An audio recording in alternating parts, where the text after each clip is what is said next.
Hello, xin chào các bạn đã quay trở lại với review 5 phút. Ở cuối tập 48, sau khi Lý Đạt Uy nhận được thông tin đàn quái thú Khải Vực phát động tấn công, ông đã trực tiếp kêu gọi La Phong cùng với Lôi Mãnh lập tức lên đường tới khu Đông Nam trợ giúp cho quân đội.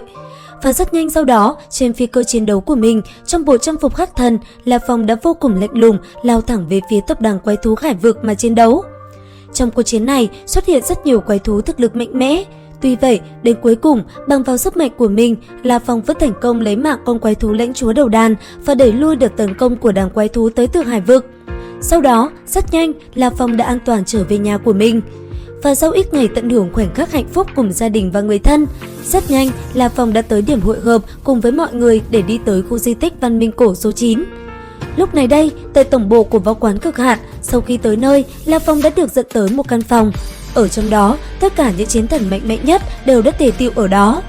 Ở giữa trung tâm, đó chính là sự xuất hiện của Hồng. Ông ta đang nhắc nhở cho mọi người biết về quy định trước khi đi tới khu di tích. Theo như lời của ông, di tích Văn Minh Cổ số 9 mặc dù mức nguy hiểm thấp trong số những di tích văn minh, nhưng tỷ lệ tử vong vẫn rất cao. Bởi vậy, theo lời của Hồng, nếu ai sợ thì vẫn có thể ở lại. Và trả lời cho câu hỏi của Hồng, 8 người tại đây đều thể hiện sự quyết tâm cực kỳ, tuyệt đối không có ai sợ hãi. Lúc này, nhìn chiến ý trong mắt 8 chiến thần, Hồng vô cùng hài lòng. Sau đó, chỉ trong ít giây, một thân vệ của Hồng đã xuất hiện, đó chính là xinh đẹp, một trong 3 đại thân vệ của Hồng. Ngay khi cô ấy vừa xuất hiện, vẻ ngoài sexy và quyến rũ đã chiếm trọn mọi ánh nhìn xung quanh. Và theo như Hồng sắp xếp, lần này sấm đổ sẽ chính là cô ấy, người có thực lực mạnh mẽ nhất. Lúc này, nghe theo sự sắp xếp của Hồng, tất cả đều đồng thanh hô vang, thể hiện một sự quyết tâm cực kỳ lớn. Và ngay sau đó, Hồng cũng nói mọi người lui ra, chỉ còn La Phong và Hồng ở tại căn phòng. Trao đổi một số chuyện với La Phong, sau đó Hồng cũng không quên dặn dò anh ấy một vài chuyện, rồi sau đó cũng để La Phong rời đi. Rất nhanh, ngay sau đó, trên phi cơ chiến đấu thông minh cấp càn khôn, mọi người đã lên đường đi tới khu di tích Văn Minh Cổ số 9. Lúc này đây, ở bên trong khoang chính là thân vệ xinh đẹp và 8 chiến thần. Và với tư cách là người dẫn đội, cô gái kia cũng giải thích cho mọi người hiểu một chút về điểm đến sắp tới. Có thể nói, sau khi nghe xong những lời nhắc nhở cùng giải thích của xinh đẹp, tất cả mọi người ở đây dường như cũng nắm được phần nào về địa điểm mình sắp tới. Và cũng rất nhanh sau đó, mọi người cũng tới nơi. Cửa khoang mở ra, lần lượt 8 người chậm rãi bước ra ngoài. Còn La Phong đối diện với thử thách mới, anh ấy vẫn như thường lệ xuất hiện với phong thái cực kỳ ngâu loi. Lúc này đây, bước ra cửa khoang của phi cơ, xuất hiện trước mắt La Phong chính là khu di tích Văn Minh Cổ số 9 đầy huyền bí. Nhanh chóng đi vào nơi đó, đập vào trước mặt La Phong chính là một cánh cửa. Lúc này đây, khi đi qua cánh cửa kia, thử thách đầu tiên đã xuất hiện trước mặt của La Phong.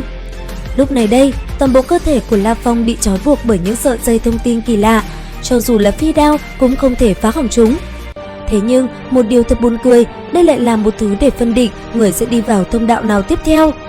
Theo như phân tích của nó, La Phong chẳng phải đi vào loại A và loại B, mà chính là thông đạo tinh anh, thông đạo lần đầu tiên mở ra trong 5.000 năm qua. Ngay đến đây, La Phong có chút giật mình, hiển nhiên đây chính là một thử thách vô cùng khó khăn đối với anh ấy. Và rất nhanh, La Phong đã được đưa tới thông đạo tinh anh đầy huyền bí. Lúc này đây, khi vừa tới nơi, trước mắt La Phong lại đột nhiên xuất hiện 9 con đường khác nhau. Thế nhưng, trên 9 con đường này, trong bóng tối lại xuất hiện 9 người toàn thân đen kịt. Cẩn thận quan sát một hồi, La Phong cảm giác được trên người họ đều tràn ngập sát ý. Thế nhưng, chẳng để La Phong kịp suy tính, 9 người áo đen phía sau như một tia chớp dọc theo thông đạo đã lao về phía La Phong. Lúc này đây, đối diện với sự công kích bất ngờ, La Phong đã lập tức có phản kháng. Chân đạp độ thiên toa, một tay cầm thuẫn bài 6 cạnh, một tay cầm huyết ảnh chiến đao, La Phong tự như một luồng ảo ảnh đỏ như máu lao về phía trước. Đến đây thì hết tập 49 Thôn Phệ Tinh Không. Xin chào và hẹn gặp lại các bạn ở những video tiếp theo.